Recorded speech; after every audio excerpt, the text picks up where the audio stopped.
Good afternoon there, everybody. Silver Dragon here, lovely YouTube LPer and member of the QubeTubers Community Alliance, majigger.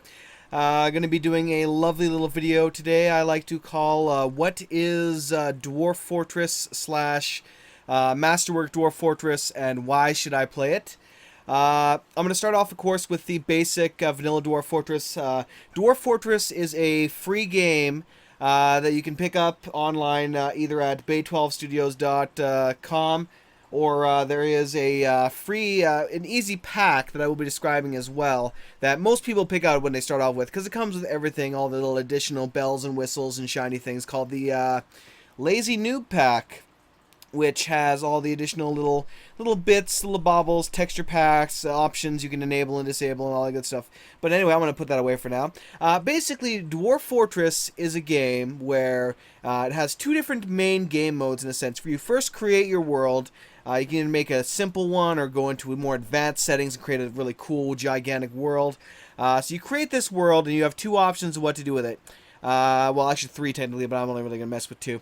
You have your main Dwarf Fortress mode where you take your 7 dwarves, you embark off into an area, and you attempt to survive there and build a thriving fort colony or fortress of dwarves while being assaulted by various monsters, getting sieged, and so on and so forth, trying to defend yourself and your people and, level them up and give them skills and help them build things and basically make a living for themselves in a sense. So it is a really, really deep, complex city builder in a sense. Then there is adventure mode, which is where you're taking a single dwarf and you're going off and you're doing adventures, you're killing things, you're, having fun and that kind of stuff.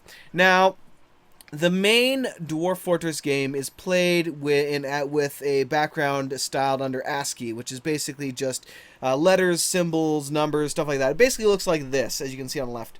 Now, the hardcore players love this. They love playing like this. This is all they use. This is all they want to use. But for most of us average Joes who look at this and are just like, what? Kind of thing. There are alternatives. There are a variety of texture packs, which is why I suggested the Lazy Noob Pack. If you're ever just going to start off to begin with, and you want to just play vanilla Dwarf Fortress, pick up the Lazy Noob Pack. It has the game updated. It has all these graphics packs. You can see there's a little option over there that says graphics, utilities, advanced. All the shiny stuff is in there. It comes with a bunch of programs that can be used. But anyway, let me go back to this for a second. So yeah, it starts with ASCII as the basic one, and then there's other texture packs such as Iron Hand, or my personal favorite, the Phobos texture pack. They're kind of similar, but they have their differences. Between two. I like some of the stuff with the Iron Hand pack. I like how they do obsidian, because if you look on the right, those 3 dots all over the place, that kind of looks... But now you can kind of get a general idea of what this is. Oh, hey, there's some beds over there in the top right corner, and oh, looks like some workshops in the center there, and some just some stuff you can start to recognize. Oh, hey, those are some barrels over there, kind of thing. So you start to, be able to understand a little better when playing with the texture packs about what the heck's going on. Now, as before, with picking up the Lazy Noob Pack, it comes with a lot of, and the same thing for Masterwork, which I'll be discussing afterwards. They come with a lot of lovely files with them. Of course, they have enable and disable options, such as invaders, if you don't want to be invaded, population cap. For anyone that has a really slow computer, might not be able to handle 200 people running around like crazy. You might want to lower that to maybe 100 or so. I wouldn't lower it any more than that because that'd be a little bit pointless. Aquifers, which are a pain in the ass, and I would definitely suggest getting rid of those anytime you start up a game. There's also, of course, cave-ins and weather and all that kind of stuff. But it's always good to keep some of those things in task. But it basically gives you the option for that. Now, they also add a lot of programs in, such as, Quick Fort and stuff. Like, a lot of advanced stuff that I really don't mess around with. But the main ones I will mention are the Dwarf Therapist, which is this lovely tool right here, which allows you to quickly edit your dwarf, pause the game, go out, click on this, edit your dwarf's jobs,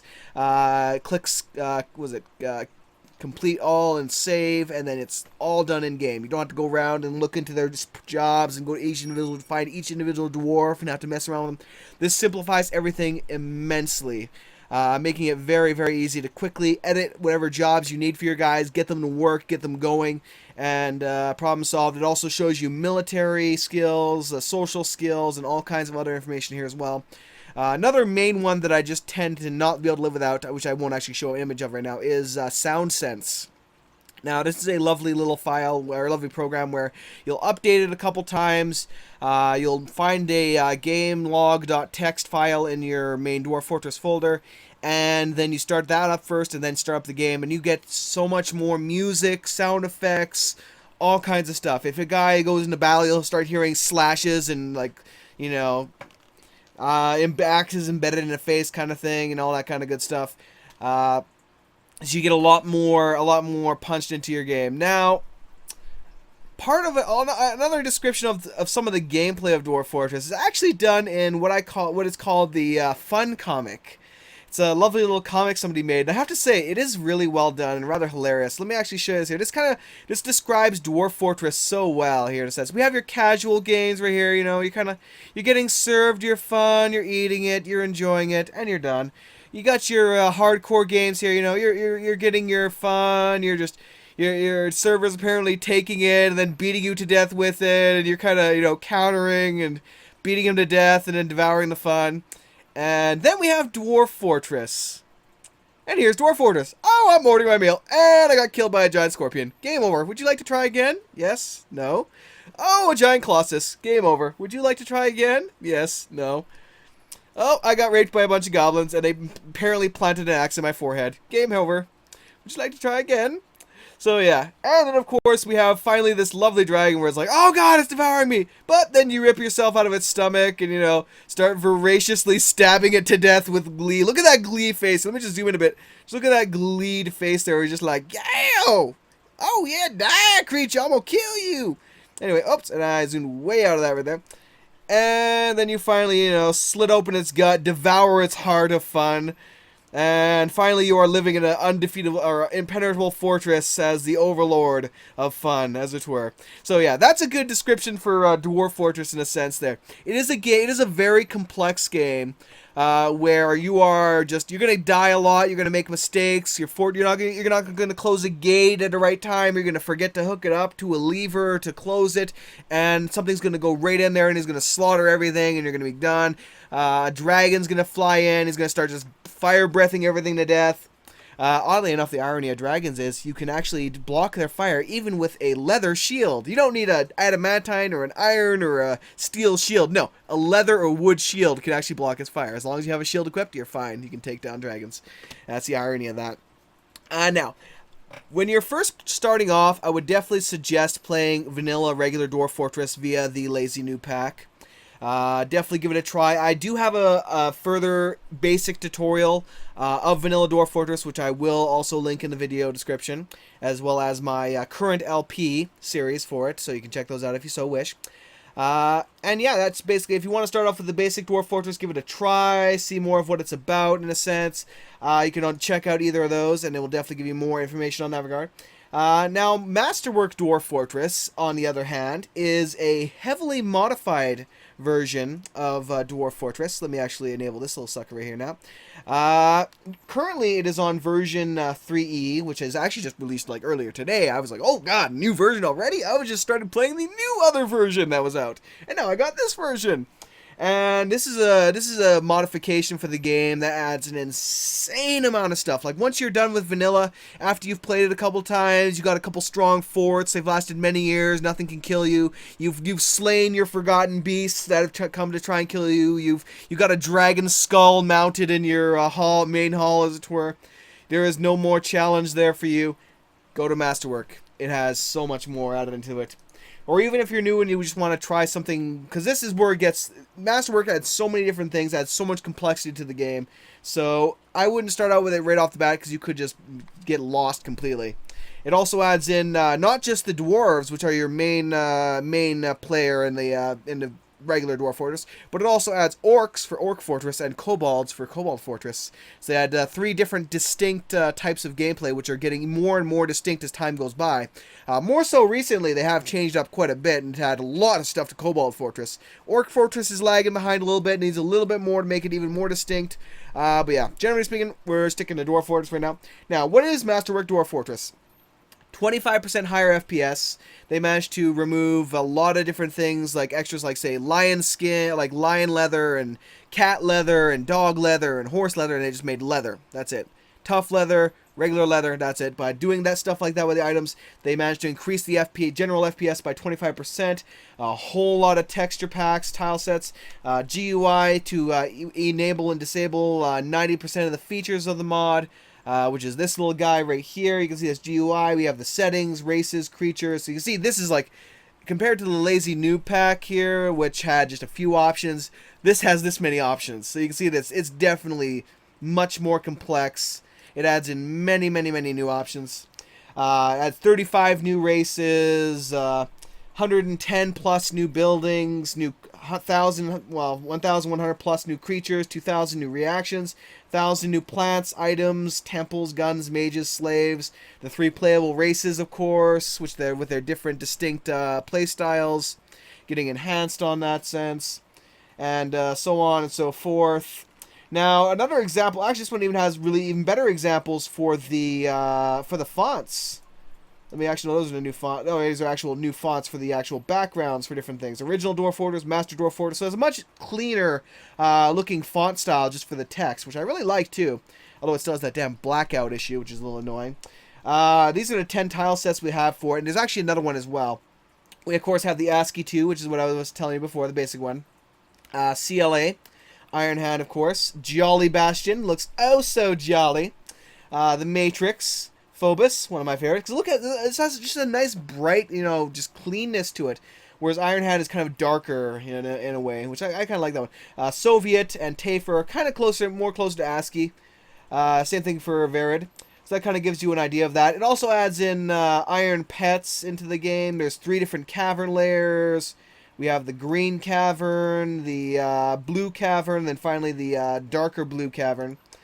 That adds armored pets, metal clothing, fire and mines. There's mines, turrets, all kinds of really crazy stuff. There's just so much that gets added. They added in a caste system where you can actually train your guys to be savants towards certain things. It could be an armorer, and then they gain like 200 plus experience towards armoring, and so on and so forth, stuff like that. Traders, different races, of course, trading different things. Golems. You can actually turn your dwarves into golems and have them be, metal or steel or iron or something like that. Golems, and they can go and smash things. And when they bleed hydraulic fluid and such like that. But yeah, that's the basics of this in a way. That just adds so much more content, so much more gameplay. Recently, the main thing they focused on in this is mages and magic system. They have just completely revamped that and made it really, really cool, in a sense. Let me actually remove that now. Well, I actually can click it off for now. Now, the question is, why would you like to play Dwarf Fortress? Well, number one, it's free. Completely free. Although, of course, if you wish to donate to the Mighty Toady, feel free. As he is continuing development, actually currently working on a lot of stuff for the other mode that I hadn't quite mentioned, Adventure Mode.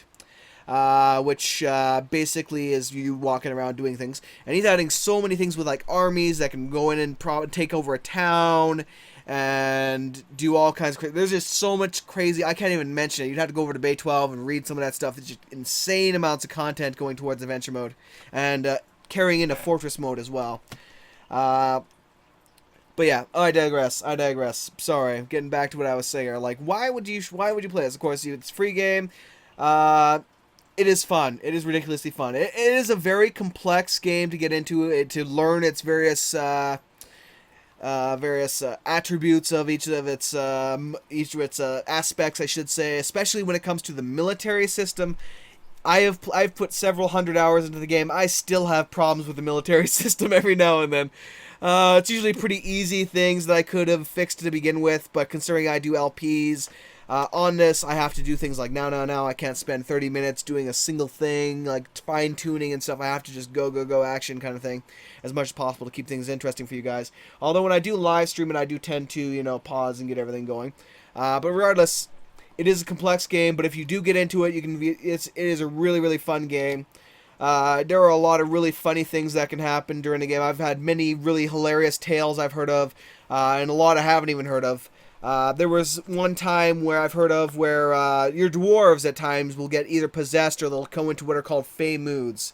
And when this happens, they basically walk around, they take over a workshop, and they need to make an artifact, and they'll need specific things for it. So they'll go around, they'll grab cloth from a stockpile, put it in there, grab bars of metal, and they'll make a door or an earring or a sword or a chair. They'll make a variety of different things. And one thing I heard before was that a dwarf had a tantrum, and he had this fey mood, and he needed to make an amulet or a totem or something like that, and he couldn't find any bone. So I don't know why it allowed this to do it, because it doesn't do it now. So he basically took the nearest dwarven child that he could find, and yeah, he had his bone. So he made this bone amulet out of this poor dwarven child that was running around apparently. Another thing I had was a lovely dog bone door, which was really well done. It was pretty cool looking and such. And you get some really cool stories, like there was this dog and his master, and they were assigned to guard an area, and something came along and killed the master and gravely injured the dog. It had its guts hanging out basically, and then they sent his army out to kill it, and they killed whatever killed them. And the actual doctor, like the animal caretaker doctor, came out, and for some reason he actually sewed the dog up, but he left the guts on the outside. So this poor dog's going around with his guts hanging out in the way. And he goes back to he goes back to where his master died. And he just stays there. This poor dog, like, he's just lost his master. He just stays there with his guts hanging out, and just staying there all the time. And then of course anything that comes over there, he'd just fight it and he'd kill it, and it would just repeat like this all the time. Like, he'd just wait there for his poor master to come back and so forth. So one day an ogre comes to the town, comes to the fortress. So the guy sends out all of his military to fight this thing. And they get slaughtered. The thing just rips through them like they were nothing, in a sense. Just kills them all. And then he arrives at this dog, this poor dog. So it starts fighting him, and it actually kills it. This dog actually ends up killing this ogre. And yeah, that was a really cool story. Like, you get stuff like this that happens, and then you get lovely little combat logs. Like, I have a couple lovely combat logs I've gotten where it's something like actually, let me pull this thing up here. I could probably find these really quickly. Whoops. Pardon me. Luckily, I have it actually saved. Let me take a look here. And I've actually had ones where there was this minotaur just like bearing down on one guy, just beating him to death, beating one of my guys to death. He was like, he's surprised by the ferocity of its attack, as his teeth were flying out everywhere, blood everywhere, just getting pounded. I'm like, he's a lost cause. I'm closing my gates. He was an idiot going out there to get a weapon. I'm just gonna let him die. And then, like, 5 seconds passed, I'm like, oh, he's still alive. And then 15 seconds passed, I'm like, wow, he's actually still alive, being totally raped by this minotaur. So I sent out my military. I was like, oh, if he's lasting this long, I may as well send out my military to take care of them now that, you know, he's actually gone on for this long. And he actually dodged out of the way just as the military got there and survived. Unfortunately, he died later on because of infection, but had I had soap, he could have survived against all odds. And that was just ridiculous. Oh, man. Anyways, as I said, with the combat logs, we have something like this. A prototype hammer golem bludgeons the kobold thief in the torso with his hammer fist, bruising the muscle, bruising the gut through his small silk cloak. Kobold thief looks sick. He's propelled away by the force of the blow. Kobold thief's groin skids along the ground, bruising the muscle through the small cloak.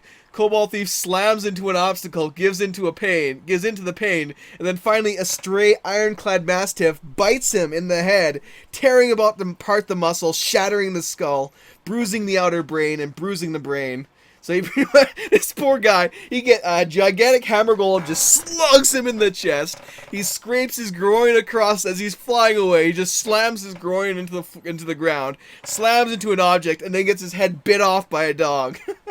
The poor guy. Oh, man. Poor guy. Or I have another one here. Let's see. The stray bullet turret shoots a copper bullet. The spinning copper strikes the cobalt thief in the groin, bruising the muscle through the small, rare cloak. Poor guy got basically shot in the groin with a bullet turret. Alright, let me go back here once again. There's better ones in this where it was like, let me see if I can find it here. Yes.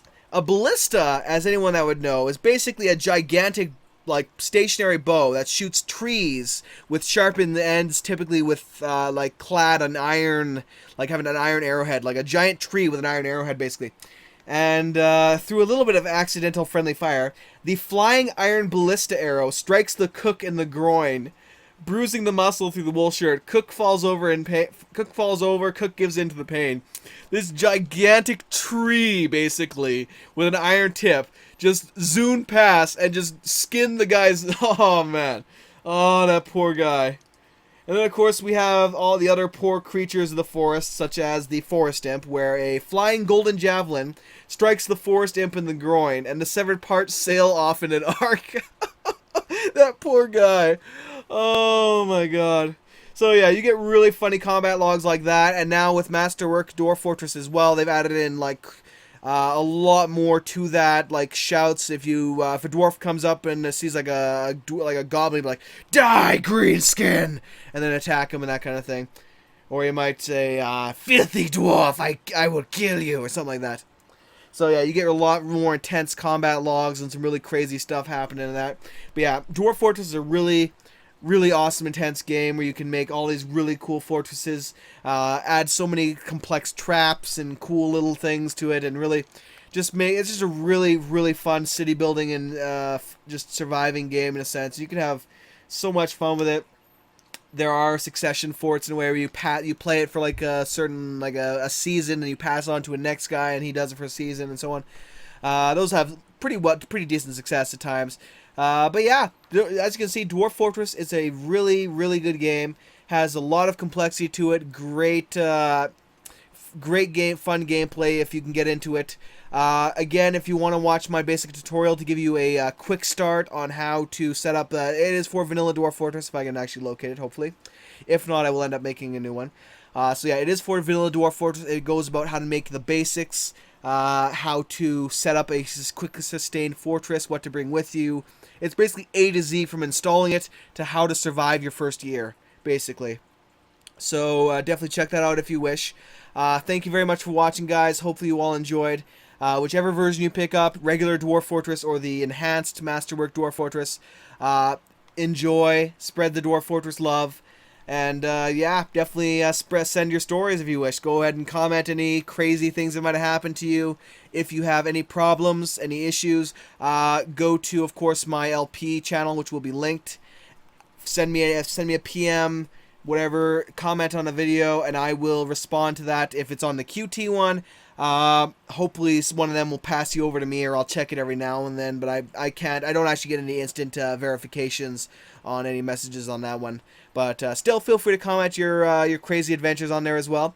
Thank you very much for watching, guys. Have yourselves a good one, and yeah, join in the Dwarf Fortress adventures. It is really good. It's free. There's nowhere to go wrong here. It just takes a little bit of learning, a little bit of failing, and the payoff of finally understanding what was happening, what was causing you problems, is just so awesome.